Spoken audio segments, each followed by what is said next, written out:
You're too sick to enjoy it anyway. My mother-in-law Patricia's voice dripped with contempt through the phone.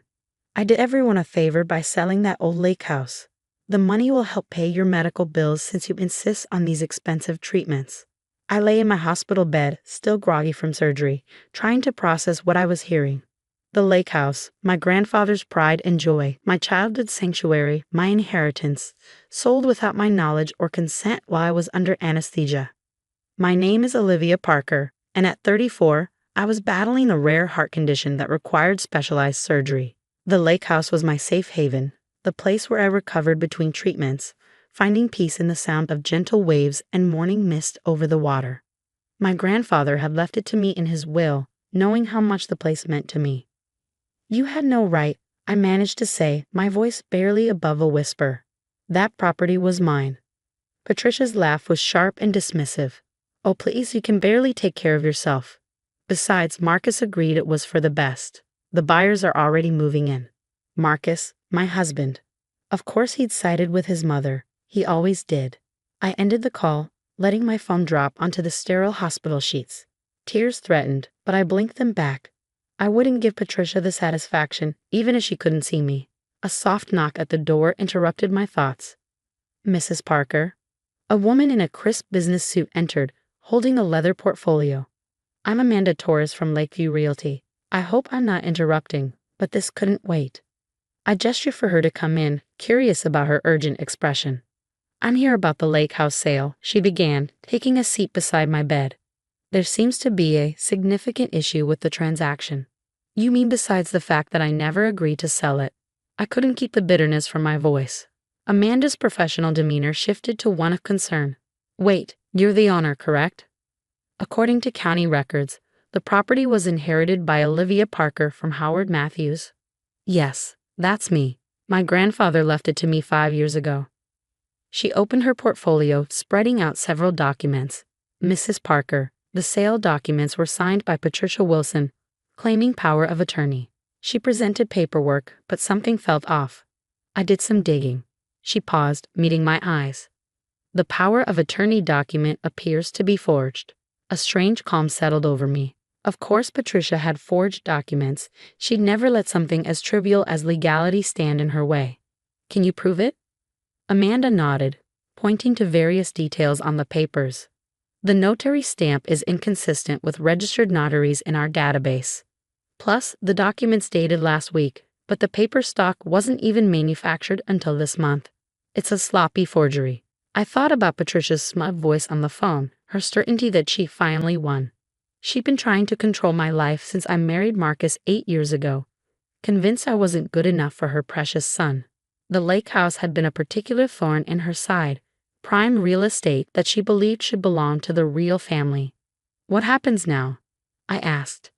The sale is void, Amanda explained. I've already contacted the buyers and frozen the transaction, but Mrs. Parker, she hesitated. This is serious fraud.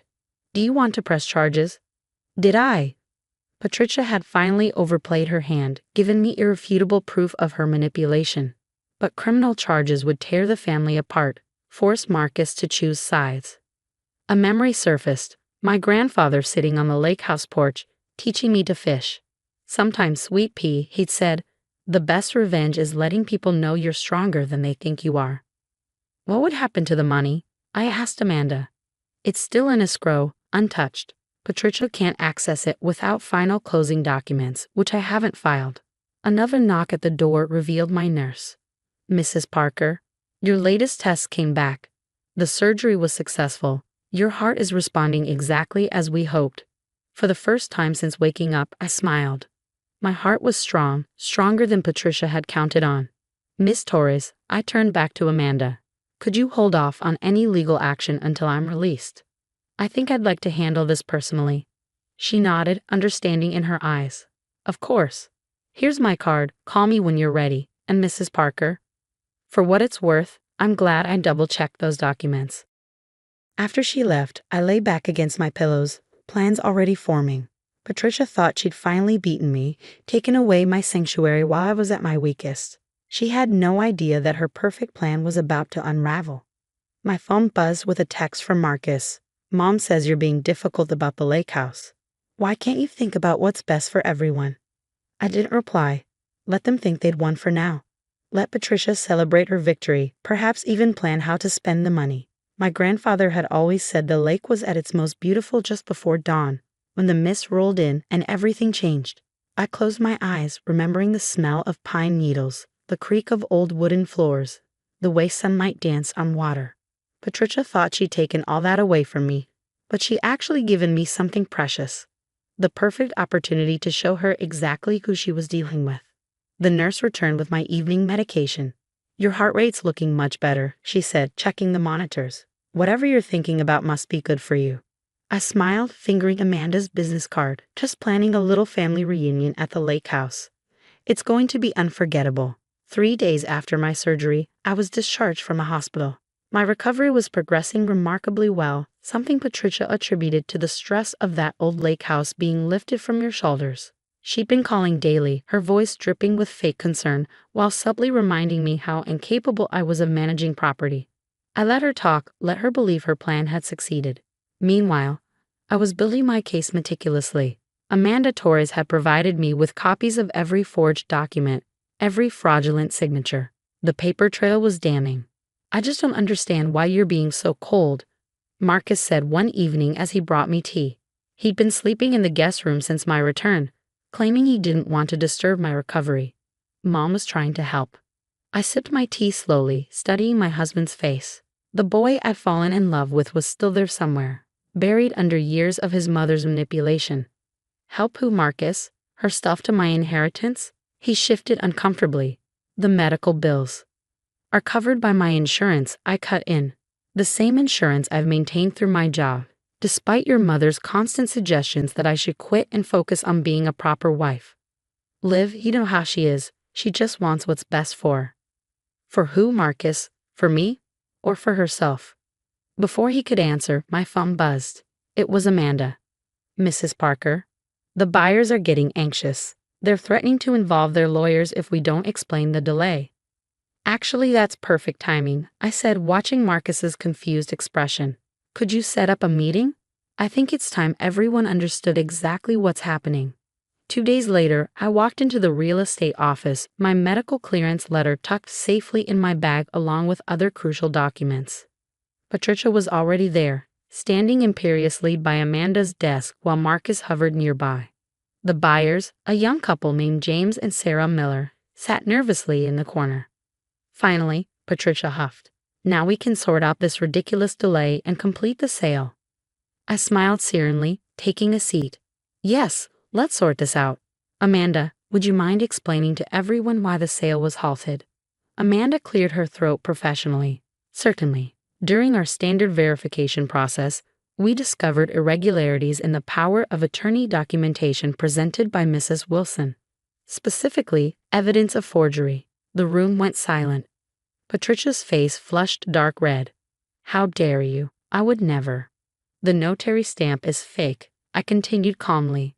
The paper stock is wrong, and a signature. I pulled out my grandfather's will.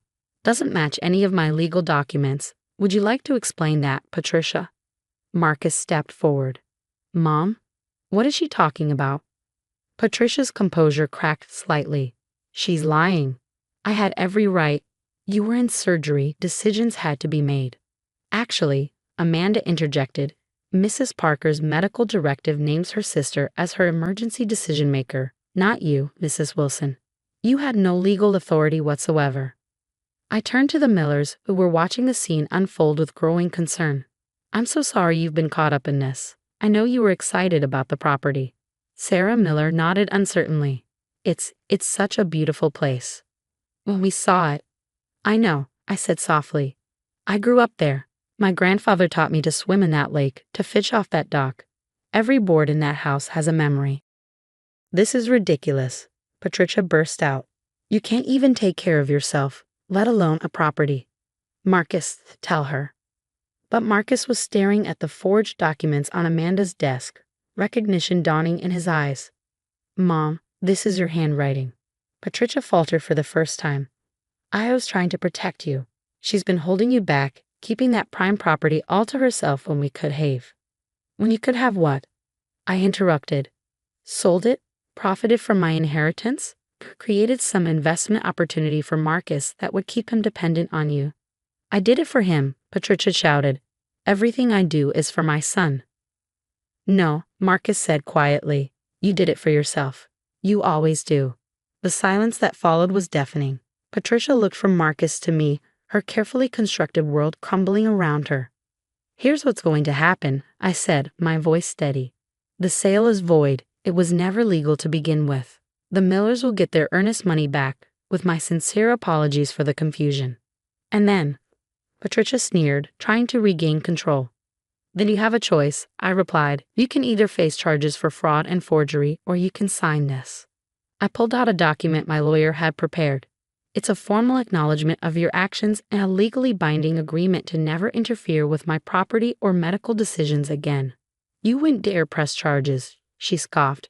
You never do that to Marcus. I met my husband's eyes. For the first time in years, he was really seeing me and his mother. Actually, he said, I think she would, and she should. Patricia's face crumpled. Marcus, sign the papers, Mom, or I'll drive her to the police station myself. With trembling hands and wounded dignity, Patricia signed the agreement. Amanda notarized it, properly this time, and made copies for everyone. As we left the office, Marcus touched my arm gently. I'm sorry, he whispered. I should have seen it sooner. I looked at him, seeing glimmers of the man I'd married emerging from his mother's shadow. Yes, you should have. We have a lot to talk about. Behind us, I heard Patricia's heels clicking rapidly on the pavement as she hurried away, her perfect plan in shambles. The lake house was safe, but more importantly, the truth was finally out. That evening, sitting on our back porch, Marcus asked quietly, Will you take me to the lake house? Help me understand what it means to you. I smiled, thinking of dawn mist and gentle waves. Yes, I said.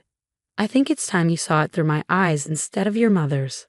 Recovery, I was learning, came in many forms. Sometimes it was a healing heart, sometimes a healing marriage, and sometimes it was simply standing your ground when others tried to take what was yours. 6 months after the confrontation at the real estate office, I stood on the lake house dock watching the sunrise paint the water gold. The morning air was crisp, carrying the scent of pine and possibilities. Behind me, I heard the screen door creak and Marcus's footsteps on the wooden planks. Coffee, he offered, holding out a steaming mug. Thanks, I said, accepting both the coffee and his presence beside me. These quiet morning moments had become our new ritual during weekend visits to the lake house. We were rebuilding, slowly but surely, finding our way back to each other without Patricia's shadow looming over us. The changes in our lives had been significant. Marcus had started therapy, working through years of his mother's manipulation. Patricia, faced with the evidence of her actions and the threat of legal consequences, had moved to Florida to live with her sister. She still sent occasional emails, but they were subdued, lacking the controlling edge that had once characterized every interaction. I got a call from the Millers yesterday, Marcus said, sipping his coffee. They found another property on the other side of the lake. They're happy there. I nodded, thinking of the young couple who'd unwittingly been caught in Patricia's scheme. I'm glad. They seemed like good people. They are. James asked if we'd like to join them for a barbecue next weekend. Said something about building a better lake community. The idea made me smile. My grandfather had always talked about the importance of good neighbors, how the lake brings people together in ways city living never could. He would have liked the Millers. We'd spent the past few months restoring the lake house, not just physically but emotionally. Each room held memories. The kitchen where my grandfather taught me to cook his famous fish fry, the living room where I'd recuperated after my first heart surgery as a teenager, the sun porch where I'd spent countless hours reading and dreaming.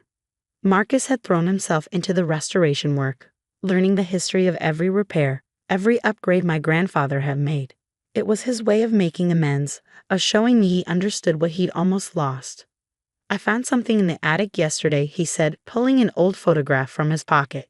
It showed my grandfather and me on this very dock, both of us grinning as I held up my first caught fish. You look so happy here. I said softly.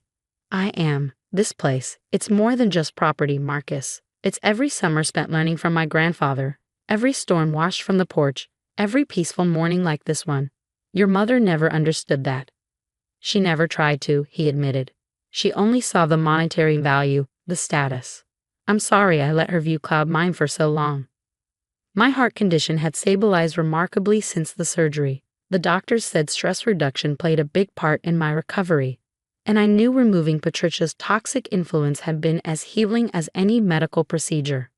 I've been thinking, Marcus said, turning to face me. What if we started some new traditions here? Make this place mean something to us, not just about the past. I raised an eyebrow, curious. What did you have in mind? Well, he smiled. Remember how you always talked about running art workshops? The sunroom would make a perfect studio. And that patch of land by the old boathouse. We could start a garden there, something your grandfather would have loved. The idea warmed me more than the coffee. My grandfather had always said the lake house should be a living thing, growing and changing while keeping its heart intact. I'd like that, I said. But only if you're sure. This is my sanctuary, Marcus. I won't have it turn into another battlefield. He took my hand, his grip firm and reassuring. I'm sure. I want to build something here with you, something that's ours. No more letting my mother's voice dictate our choices. As if on cue, my phone buzzed with an email notification from Patricia. I glanced at it briefly, another thinly veiled attempt to assert control, suggesting we sell that old place and invest in Florida property near her. Delete. You know what I learned from all this? I said, turning back to the sunrise. Sometimes the strongest thing you can do is simply hold your ground. Not with anger or revenge, but with quiet certainty in what you know is right. Marcus squeezed my hand. You've always been the strong one. I just didn't see it before. A fish jumped in the distance, creating ripples that spread across the golden water.